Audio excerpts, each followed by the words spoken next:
Tonight, we share the positive story of 36-year-old Bernard Mwololo, who has lived with the HIV virus from birth. He says involving communities will demystify the myths around HIV and AIDS. 1.4 million Kenyans are living with HIV in the year 2023. Bernard Mwololo was born with the virus. His story mirrors this year's theme, Let Communities Lead. Community involvement after the death of his parents helped him find a new home at Nyumbani Children's Home. My name is Bernard Mwololo Kitela. I am 36 years old. I was born in Kwale County, the coastal part of Kenya. I am a person living with HIV, and I grew up in a children's home here in Nairobi, the capital city of Kenya.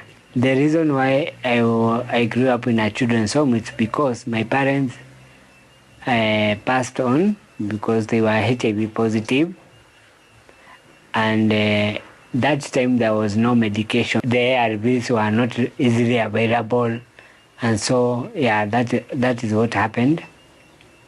And I was brought in the children's home by my relatives because they couldn't access medicine, the ARVs, and that children's home that I was taken to, it was providing the medicine, the ARVs, and also they couldn't afford to pay for me the school fees, the education support.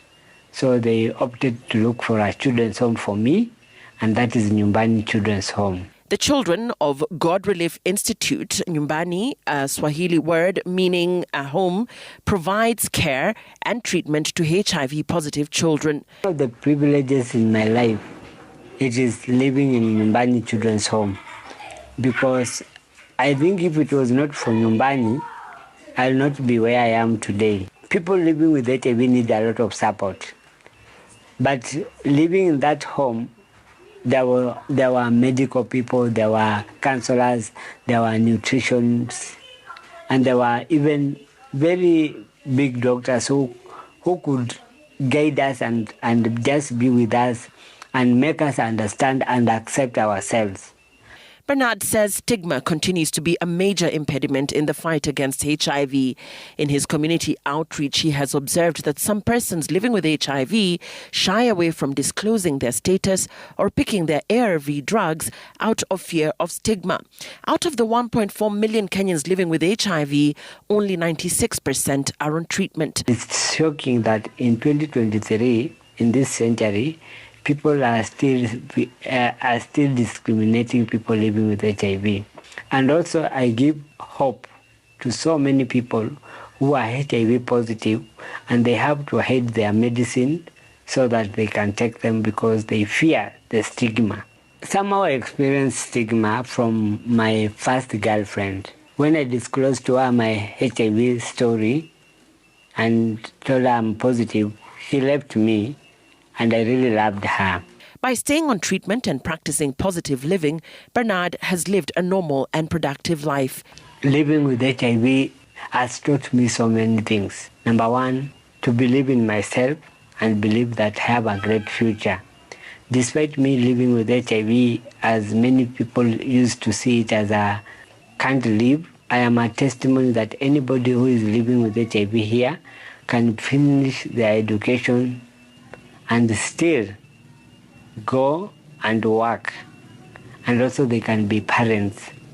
My daughter is HIV negative. She's in grade 1, now she's going to grade 2.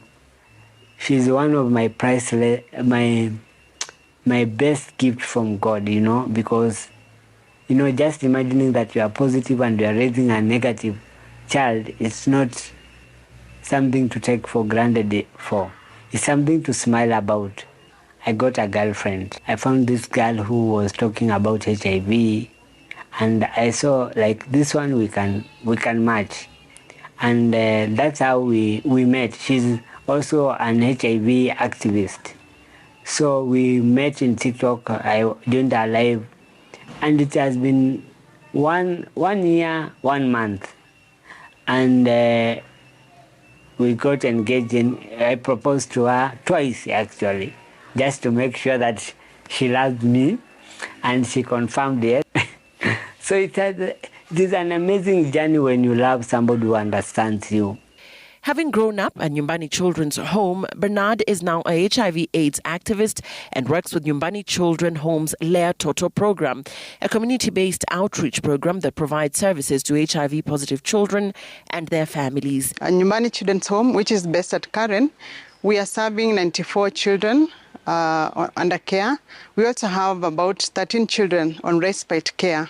So the children in the home are the ones that have been committed to us through the children's department, and those that are in the respite care are here just on a nutritional rehabilitation because of their status. The Lea Toto program depends on well-wishers and donors. This year alone, actually, we received 10 children. That means that the need is there. So the community out there, everybody needs to perform their duties, responsibilities. Families need to take care of the children, and even the government needs to put in support. As I said, it's not only ARVs that we require. These children require other medication. In line with the theme, Let Communities Lead, the WHO is calling on communities to come together to spread awareness, fight stigma, encourage testing and treatment, and support vulnerable populations.